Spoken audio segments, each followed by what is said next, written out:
Hello students and welcome to this lesson of mine. Hi guys, hello. This is going to be such a short lesson, but I want to always do this lesson. Actually, this is week 3. This is a lesson that I always tell myself that, oh, you should do this on week 1. You should really do this straight away off the bat. But I don't know why this semester I actually pulled it back a little bit and it was sitting on my editing table. That means sitting on my computer for this lesson editing is Gestalt thinking. Everybody who's watching this video right now knows what Gestalt thinking is, but I don't want to assume anything. Some of you may have forgotten it. Some of you may think you remember what it is or whatever, but because I have seen your assignments, except for a few students, I see everybody not doing it at all. So I'm going to do this lesson right now. Gestalt thinking. Gestalt thinking basically means many things coming together to make one thing. Now, if you take a look at this picture of a bicycle, we will look at it as a bicycle. We look at it as a bicycle. But in design thinking, the designers are designing every single component, every single piece that goes into the bicycle so that it fits together to make the bicycle perfectly well. It makes the bicycle work very well. It makes the bicycle look very nice. It makes sure that the bicycle doesn't just fall apart. Every single thing is coming together to make this one part. So Gestalt thinking basically means many parts becoming one part. Many parts becoming one part. This is such an important lesson. You don't even understand how important this really is. No matter what you do anywhere in the design world, you cannot escape this. This is something that you should wake up in the morning and you say good morning to yourself. You say good morning. Gestalt thinking, what is it? That should be how it works. Those of you who are interested in tailoring, or those of you who love the idea of tailoring or at least garment construction. If you look at this thing, this is from GQ, British Vogue actually.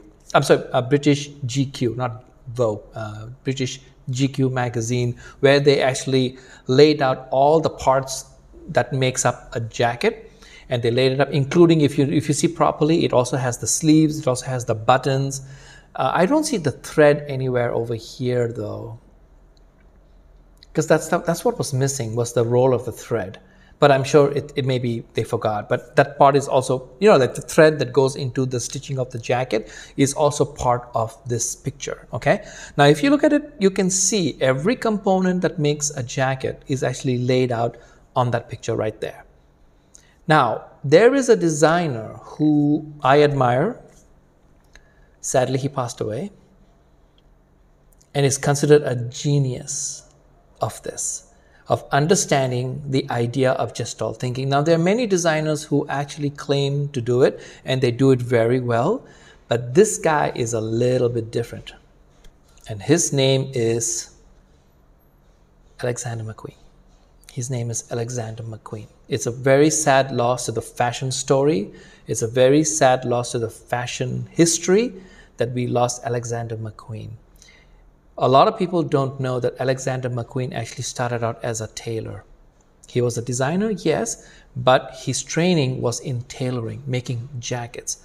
And because in making jackets, you only work with one garment at a time, he was very careful of understanding how every component had to be so perfect that it would come together to make the perfect garment.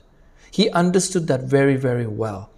When you're working in the garment arena, especially in the tailoring section, you must understand that the perfect suit is the perfect suit. And Alexander McQueen was a master at it. A lot of people don't know this part of Alexander McQueen. So Alexander McQueen actually started out tailoring before really getting into his Alexander McQueen brand of really incredible designs, which all of us already know how his work is. So moving on, let's take a look at some Gestalt principles. Now, you are already familiar with this, but I'm going to go through it with you guys very, very quickly. We have the first thing that is known as good figure. Basically, it means how everything is actually put together in some kind of order. Then we have similarity, same, where things together will be put together. If you go into a supermarket, in the vegetable market, you will see all the carrots are together. all the apples are together, all the bok choy vegetables are together, right? They don't mix everything up. Everything is sitting in its place. That is the meaning of similarity. Everything everything is placed together in some kind of a proper order. Then we have closure. Closure basically means there are various components put together, but they're not in fact touching each other, but they give you a visual shape or a visual image. This really works more in graphic design. Then we have proximity. For example, if I'm having a shirt, the way the buttons are placed to each other would be considered as proximity. That means the distance within one thing over the other. Continuation basically means how you take something and you continue it. For example, if you look at a stitch line on your garment, that would be considered continuation. That means if I have a stitch line on my garment, I don't just stitch and stop. Otherwise the garment will come apart, right? I have to stitch the whole seam. That is known as continuation. Of course, we have symmetry. Symmetry basically means having a perfect balance between one side and the other side. If I look at my garment right here, you can see my collar this side is looking very same as the collar this side. That is known as symmetry. Here's the other one. Again, it's kind of the same thing, it's just displayed very differently. We have proximity, similarity, continuance. We have closure, and then of course we have what is known as figure ground. Basically means black and white, contrasting. So here is your assignment. Basically what you are going to do for me is you are going to draw both of them out on paper. Mostly on your design journal will be okay. I want you to draw it out using pencil and paper or ink and paper, and I want you to do it at least one time. It is very important that you understand why this is such a big deal in the design world. I didn't say fashion world, I said the design world. Remember something, guys. You are designers.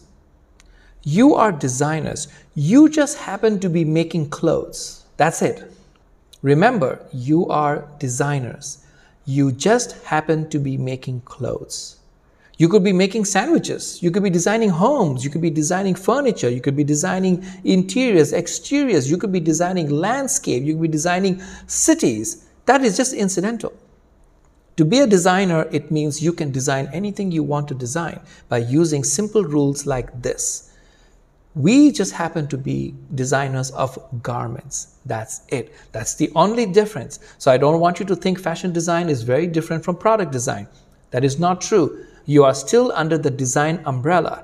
You just happen to choose to be making clothes. That's it. So that's your assignment, is to take these two and draw it out, write it out, and send it to me. Bye. Thank you.